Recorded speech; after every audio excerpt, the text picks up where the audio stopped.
In this video, I'm going to show you how to start a business even if you are an overthinker. Most people think that starting a business or a side hustle is only for those who are risk takers, but that's not true at all. There are actually a lot of ways to start a business without taking any risks. So if you are someone who, like me, like to plan everything out before you take any action, then this episode is perfect for you. Hello everyone, it's Ale Wiecek here, mom, wife, Latina, entrepreneur, founder of Sqr One, and the host of the Life Experiment Show, bringing you the best content to really help you live a meaningful life, fulfilled life. When I started my business, I was sort of picking the things that I was relatively good at. I was leaving the corporate world after leading transformation projects, and I thought, that is something I could easily transfer, and that is something that I wanted to do. I knew I could start a consulting business doing something using my background and my skill set. And I suppose for everyone really wanting to start a business, if you're working 9 to 5 especially, this is really important to start understanding what are the things that you're currently doing that you can transfer over. That could be a really important step. But because you're an overthinker, and because you're really gonna be paralyzed by every single option and by every single action and step that you want to do, and everything is sort of ahead of you, but you don't know what to do. My first suggestion is to really think of a problem, and that is step one. Think of a problem that is worth solving, something that excites you, something that you believe you could be really pumped to create a solution for. All of us have different problems, whether it is meal prepping, whether it's actually doing something around delegation and getting someone else to do it. Whatever it is, there is always a problem out there that people are having, but also a problem that you might be having. So that is a really great way to really sort of step back and really look at what are the problems that you face on a regular basis, and start writing them down on a piece of paper and list them out, and actually put like a rating, like a 0 to 5, and go 0 to 5, how excited am I to solve this problem? Because it might be a problem that is worth solving, but you might not be super pumped. So really start thinking of something that is actually really, really cool for you, and something that is really going to drive you really amazing results. Step 2 is to validate your idea and actually ask your potential target audience if they will pay $10 or $100 for it. Why? Because this would actually really quickly show if what you're putting together as a potential solution, it is something that people will pay for. And there's incredible ways that you can do this. Within 24 or 48 hours, you can actually do an implementation day. And what is an implementation day? It is a really great way for, number one, understand the problem that exists.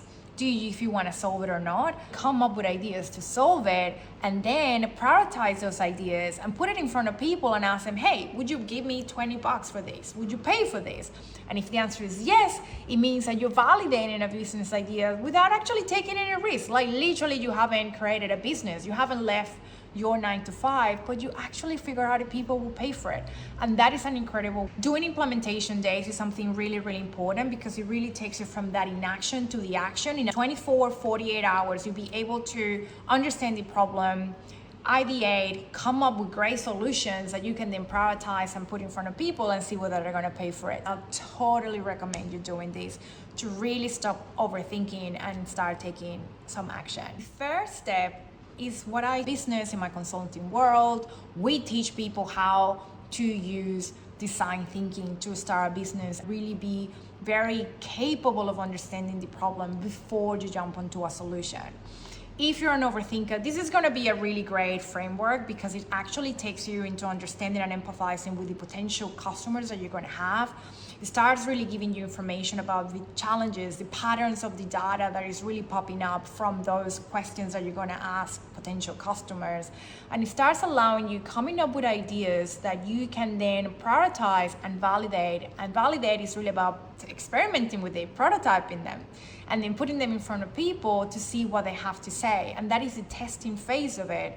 And if you haven't been using design thinking, or if you want to use design thinking and you want to check it out, go to this link, because I have a step-by-step approach as to how you can use design thinking in your own business, and it's going to be legendary. It's going to help you, and it is perfect for those people who are very analytical but still want to make sure that they're ticking all of the boxes, from understanding customers to coming up with an idea that is all human-centered. It's all about what people want, all about what people need, and all about the things that they actually want to achieve. So check it out. Step number 4, it is actually creating a plan of action. And a plan of action includes a couple of things. Is how much money you want to make. It's also how much time you have available to make that money. And number 3, some of the sacrifices that you might have to take. And by sacrifices, I mean many things. Everyone has different lifestyles. For example, for me, a sacrifice would be to maybe not spend as much time with my husband and my little ones because I'm building a business. Or it could be that actually I might not be so focused on my personal growth on a daily basis because I'm actually looking at planning and really getting a project such as a new business off the ground. So you really start thinking, what is the plan that you're going to have, the time that you have available, and really ultimately start creating something that isn't yet real, but is really mapping out things that you know you're going to need. Because at the beginning, time is the first resource that you would ever going to need starting a business, and 2 is money.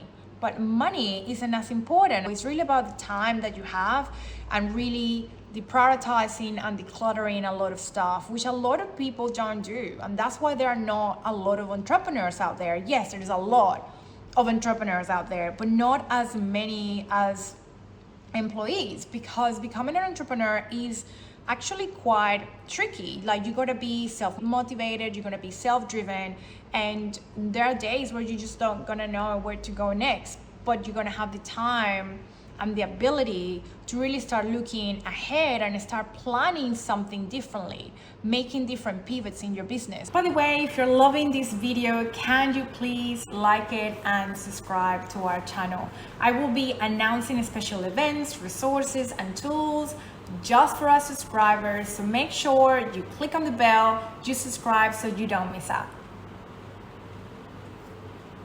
Number 5, I believe this is one of the most important ones, and this is around believing in yourself and in your abilities.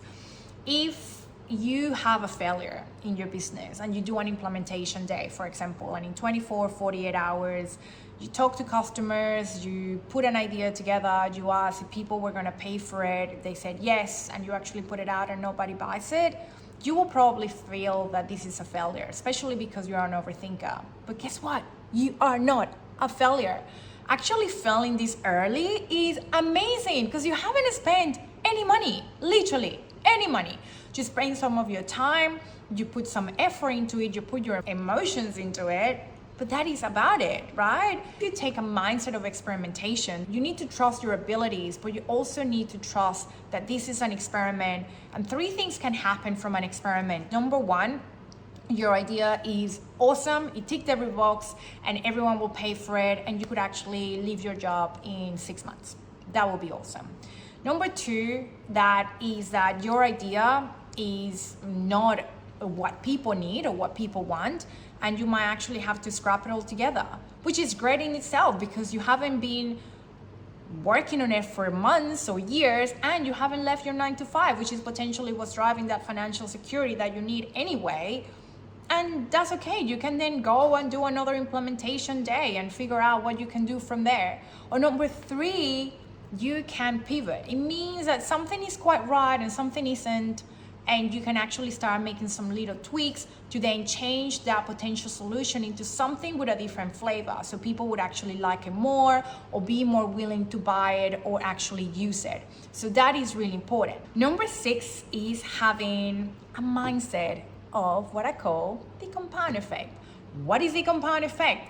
The compound effect is when you are moving, regardless of how little or how small or how slow, but you're moving every day.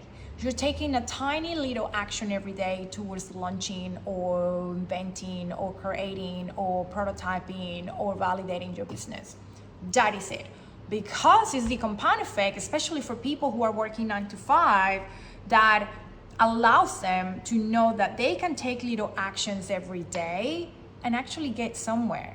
The problem with a lot of people that want to have a business is that we want instant gratification, and that doesn't really help.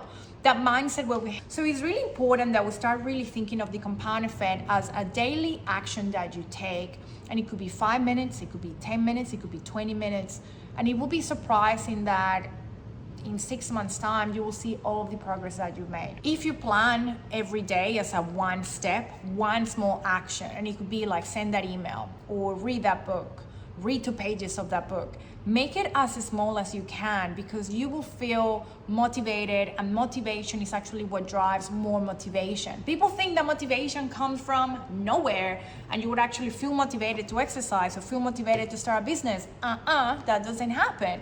You first got to do the action, and then motivation comes, and that keeps fueling everything that you actually want to do. So the compound effect is an amazing team. I work 4 days a week, and I do Sqr One part-time, and then I have also some entrepreneurial teaching that I do at university. So you could think that I have no time, but I move regardless every single day to make sure that I'm actually building an incredible business off the back of all of my compound actions, my daily compound actions, and you can do the same.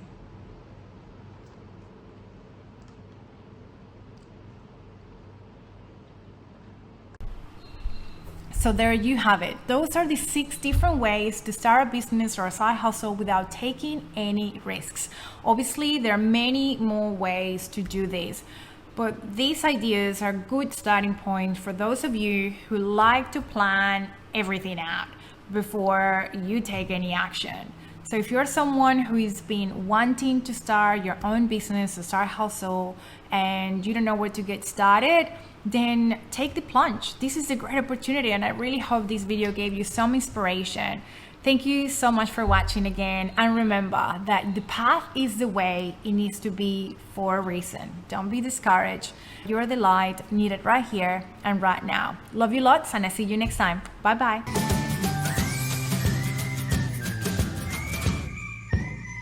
Number 6.